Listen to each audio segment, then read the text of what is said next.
Fala pessoal, tudo bem com vocês? Sejam bem-vindos ao canal. No vídeo de hoje eu trago para vocês relatório do Fundo Imobiliário Multiestratégia Maná 11. Se você é novo no canal, já chega deixando seu like, se inscreve aí no canal, dá uma força para o canal crescer. Bora pro vídeo. Bom pessoal, esse é o relatório mensal de julho do Maná 11. O objetivo do fundo, o Manat Hedge Fund, tem por objetivo oferir rendimentos mediante a aplicação de recursos em ativos de cunho imobiliário, como CRI, FI, FDIC imobiliário, ações imobiliárias, cotas de SPE, imóveis e outros títulos imobiliários, conforme descrito na política de investimento detalhada no regulamento. Algumas características aqui do fundo: o código de negociação é MANA 11. O início do fundo foi em 26 de maio de 2022. A taxa de administração do fundo é de 1% ao ano sobre o patrimônio líquido. A taxa de performance é 20% sobre o IPCA, mais yield do IMAB 5. Vamos falar um pouco sobre o resumo do mês. O patrimônio líquido do fundo ficou em 346,97 milhões. O valor de mercado do fundo foi em 328,82 milhões.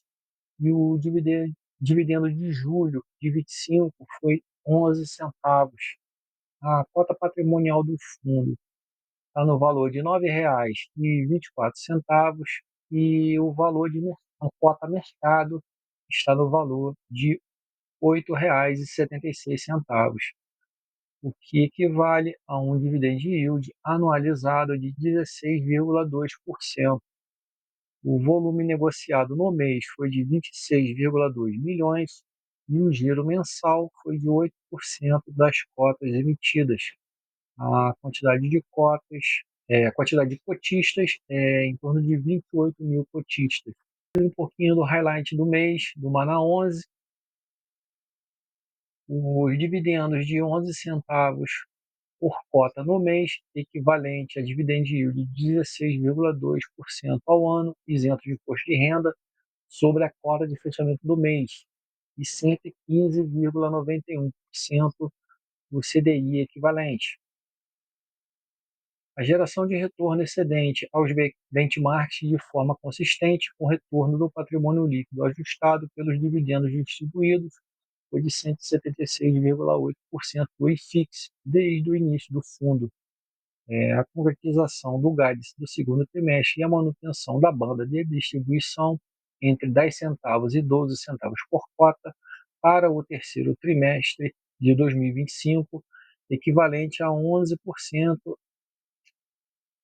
equivalente a 1,1% e 1,4% ao mês, um dos maiores entre os FIIs da categoria, mais um crescimento mensal, atingindo uma marca superior a 28 mil cotistas, número recorde desde o início das operações, e aumentando cada vez mais a alta liquidez no mercado secundário. Vamos aqui falar um pouquinho aqui sobre o comentário do gestor. A respeito da gestão do Maná 11, a visão nos últimos meses se mantém. O atual nível das taxas de juros, independente de maiores ajustes advindo da política monetária, é perverso para as contas públicas e empresas, mas permite com que a gestão consiga manter sua capacidade de originação de oportunidades com taxas pré-fixadas muito atrativas. No caso do rendimento recorrente, quando colocamos na conta o atual nível da Selic, a perspectiva de manutenção por período prolongado e a desancoragem da inflação, que tende a persistir, a remuneração nominal dos papéis investidos pelo Maná 11 aumenta, entregando aos cotistas do fundo uma alocação defensiva em cenário de maior volatilidade.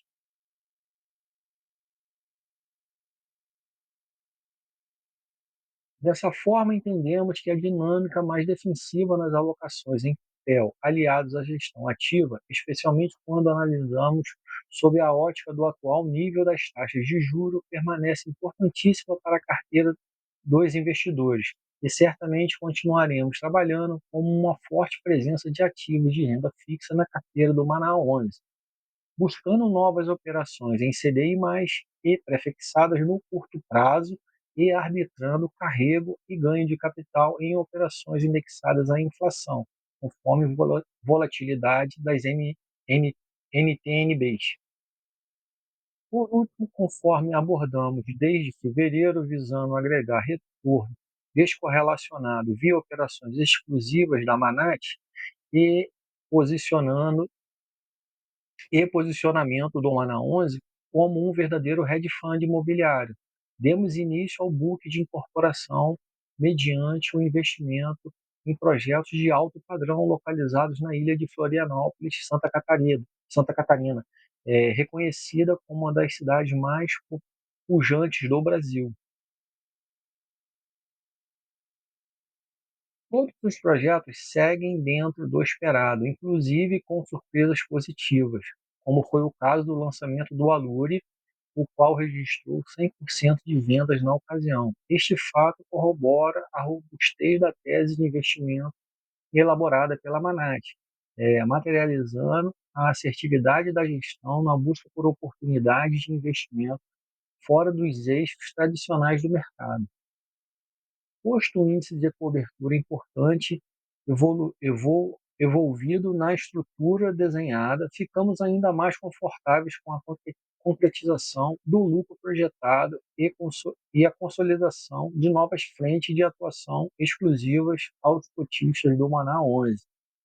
Com relação aos dividendos do mês de julho, mantivemos a distribuição de dividendos em 11 centavos por cota, o que representa um dividend yield anualizado de 16,2%, quando calculado sobre a cota de fechamento de julho, ou 116% CDI líquido de imposto de renda.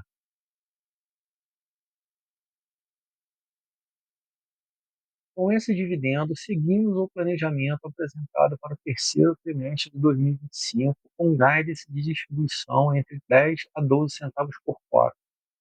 Mesmo com a variabilidade inerente às projeções de curto prazo da inflação, seguimos confiantes com os resultados do fundo em função das alocações recentes realizadas em desenvolvimento, além da relevância das operações pós-fixadas e ganhos extraordinários implementados pela gestão ativa, promovidos desde o início do fundo. Para fins de comparação, essa distribuição potencial equivale ao dividend yield de 1,1% e 1,4% ao mês, isento de imposto de renda. Além da confiança supracitada, fazemos questão de frisar também a obsessão da Manat quanto à consistência na distribuição dos dividendos mensais, como um pilar cultural perseguido dia após dia na gestão dos nossos fundos. Acreditamos que esse direcionamento transparente e crível tende a trazer uma melhor precificação no mercado secundário e, consequentemente, uma melhor experiência aos nossos investidores. Nessa linha, continuaremos trabalhando incessantemente na entrega de resultados interessantes e no alinhamento de expectativa junto ao nosso cotista. Além do quesito dividendo distribuído, voltamos a reiterar o desconto excessivo que o Maná 11 vem negociando em relação à sua cota patrimonial no mercado secundário. Neste último mês, além do pagamento de dividendos interessantes, um dos maiores do mercado dentre os fundos da mesma categoria, o Maná 11 continua com deságio significativo, acompanhando de liquidez diária robusta, o que não condiz com a natureza das operações em carteira majoritariamente compostas por CRIs. Neste sentido, enfatizamos que o atual patamar de mercado não reflete a forma fidedigna o real valor do fundo. Segue aqui o comentário da gestão. Olhando à frente, nossa visão se mantém. O Maná 11 permanece muito bem posicionado para a captura de oportunidades de investimentos diferenciados em virtude do período de atuação dentro do espectro completo de ativos elegíveis por parte da equipe de gestão. Seguindo o posicionamento dos últimos meses, a atuação mais cautelosa permanece, em virtude do cenário macroeconômico ainda bastante desafiador e baixa visibilidade no curto prazo. Independente disso, para as operações de CRI, com base no nível das taxas de juros, especialmente nos últimos títulos indexados à inflação, NTNB, a originação de novas operações, seguindo o DNA da Manat, inevitavelmente parte de uma base mais é, dilatada dos indexadores, o que melhora a probabilidade para ganhos de capital futuro e mantém uma proteção direta à inflação, principalmente no quesito assimetria de retorno. De todo modo, continuamos trabalhando na entrega de uma carteira balanceada, visando tanto curto quanto médio prazo, aproveitando o atual patamar da Selic, sem menosprezar eventuais descolamentos adicionais da inflação projetada. Meta perseguida pelo Banco Central. Ainda, todas as nossas operações permanecem adimplentes e em dia com suas obrigações. Além disso, a assertividade do lado da gestão de ter priorizado uma alocação mais voltada para fundos de papel continua suportando a defesa do patrimônio do fundo nesses últimos meses de maior volatilidade.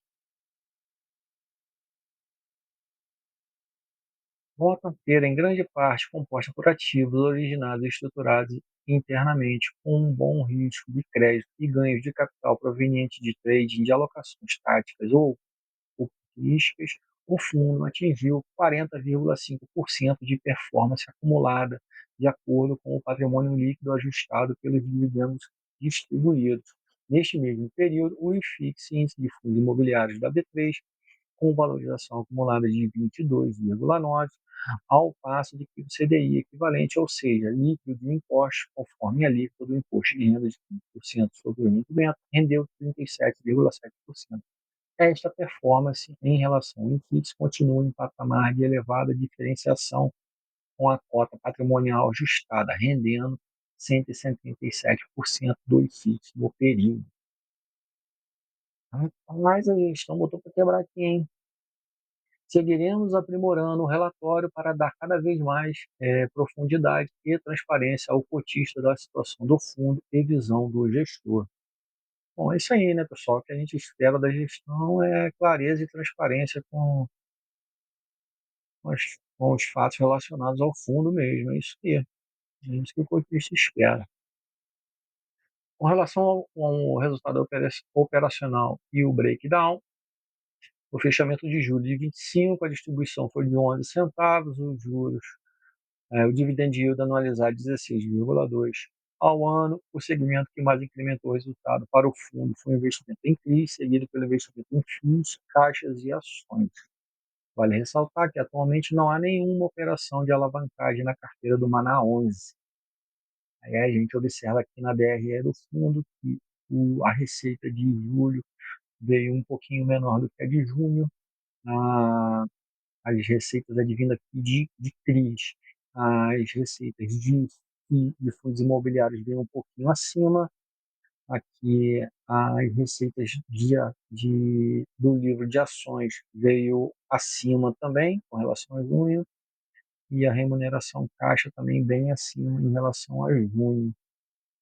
Também aumentou as despesas, aumentou bastante em relação a junho, e no frigir dos ovos, o resultado operacional foi de 10 centavos e ele distribuiu 11. Aqui o fundo não mostra a quantidade que ele tem de reserva, mas a gente consegue observar aqui que houve meses que ele gerou bem mais do que ele distribuiu. Nesse mês aqui ele gerou 15, distribuiu 11, aqui gerou 12, distribuiu 11.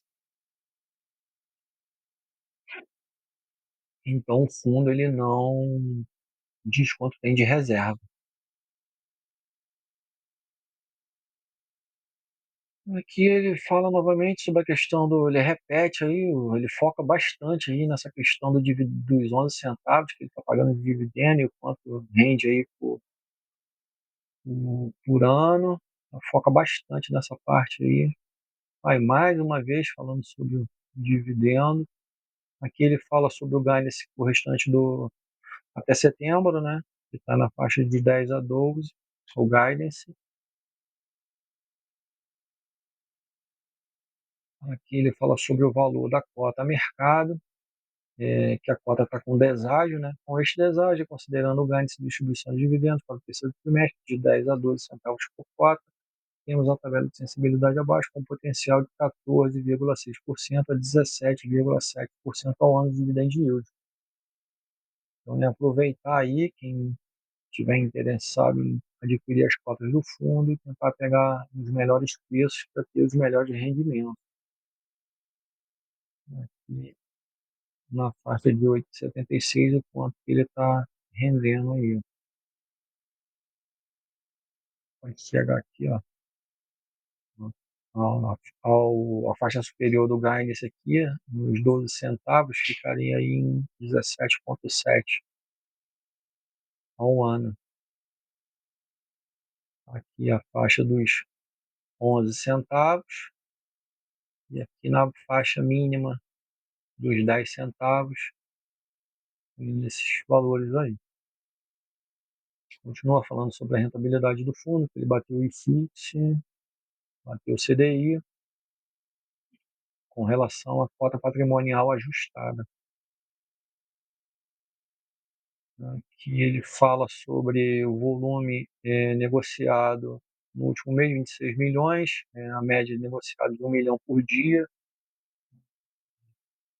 Teve um aumento aí da base de cotistas, né, nesse período, aqui a gente pode observar de junho para julho, saltou de 27 mil para 28 mil.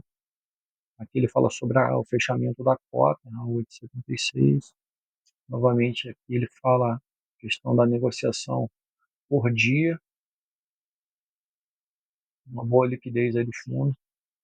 Bom, com relação à alocação do fundo, aqui ele cita que 97,7% dos recursos captados alocados em ativo-alvo, né, e principalmente em alocação estratégica, a carteira de investimento em incorporação com retorno preferencial, conforme descrito mais à frente, visando agregar valor aos investidores de forma descorrelacionada à atual carteira de investimento, conforme a atuação completa ao longo dos aspectos de atuação do mandato de hedge fund imobiliário. É importante mencionar que, independente do posicionamento, a ideia é manter a gestão totalmente ativa sobre a carteira de investimento, para buscar retornos extraordinários. É isso aí. Aqui a gente pode ver com relação à alocação por classe, a parte de crédito estruturado corresponde a 72,5%, a parte de FIIs ficou em 14%, a parte de incorporação que ele citou ainda há pouco ficou em 9,6%, e aqui ele menciona que o máximo é chegar a 15% nessa incorporação. Ressalta aqui a parte de ações, fica em a parte de ações fica aqui em 1,7 e o caixa em 3,9. A parte aí é que demanda mais risco, né? Compensação é o que gera maior renda, né? Então, é o risco-retorno. Aqui a parte da carteira estruturada, a parte estruturada da carteira, 72,5% do patrimônio do fundo aí, a exposição por setor, a gente vê aqui que a maior parte, que 31%, é na parte de incorporação. Aqui a gente vê o indexador e a taxa média, então é IPCA mais 9,5 corresponde a quase 50%, e aqui a parte de CDI mais 4,6, praticamente aí meio a meio, né? Aí aqui é a parte de 11,7, a parte de incorporação, e 38,8 os demais aí praticamente, né? Aí dá um total aqui de 40, 41, vai ficar praticamente 50-50 aí. Metade CDI e metade IPCA. Aqui essa parte é o book de incorporação com viés pré-fixado, mínimo em um tique variável, o que traz consistência para resultados futuros junto a operações indexadas ao CDI. Faz uma mescla aqui, né, de pré-fixado com variável. Aqui ele mostra a duration da carteira, o IPCA de 3,6 anos e a carteira de CDI de 2,1 anos. Mas abaixo aqui a gente vê a exposição por segmento. Em recebíveis bate os 44,6%, o shopping 12,8%, hedge funds aqui a 16,8%, estoque a 9,9%, corporativo 9,1% e renda urbana 6,7%. A parte aqui de posição por estratégia de ganho de capital fica a 28,2% e a parte que está para carrego fica a 71,8%. E as estratégias do fundo. Aqui a carteira de ativos, a gente não consegue observar nada de muito concentrado, está bem diversificado. Aqui somente esse aqui está 6,8, no FII, nada absurdo. Bom, é importante mencionar que, conforme regulamentação vigente, o fundo possui até 6 meses contados a partir do encerramento da última oferta realizada para enquadramento do portfólio, conforme os limites máximos de exposição por posição previstos na CVM 555. Isto posto, a equipe de gestão segue trabalhando para a diversificação dos investimentos, porém sempre priorizando boas alocações para melhor rentabilização dos recursos do cotista. É isso, pessoal. Chegamos aí ao final do relatório. A Manat, o nosso maior ativo é a nossa credibilidade. Manat.com. Bom, pessoal, esse aí foi o relatório do Maná 11. Eu não conhecia o fundo, novidade para mim. Essa semana eu fiz a leitura aí do CCME, um outro fundo de multi-estratégia, e eu estou gostando bastante dessa classe de ativos, por isso que eu resolvi fazer a leitura do Maná 11 hoje aí com vocês, até para efeito de diversificação da minha carteira, né? A gente tem sempre que estar antenado ao que está acontecendo aí no mercado. Eu não faço gosto não gosto dessa classe de ativos de fundo imobiliário, os FOFs, não gosto dos FOFs, então eu acho que essa classe dos multi-estratégias, eles vêm para acabar definitivamente com os FOFs, na minha opinião. Então, por isso que eu tenho buscado aí aprender mais sobre essa classe de ativos nova para mim, e eu espero também que tenha ajudado aí a vocês. Comenta aí, deixa aí nos comentários se vocês conhecem esses fundos, se já investem nesses fundos multi-estratégias. Conta um pouquinho da experiência de vocês, porque para mim está sendo novidade e eu queria trocar essa ideia com vocês. Se vocês puderem deixar os comentários aí, ia ajudar bastante. Valeu, pessoal. Espero que vocês tenham gostado aí desse relatório e a gente se vê numa próxima aí. Até mais, pessoal. Um abraço.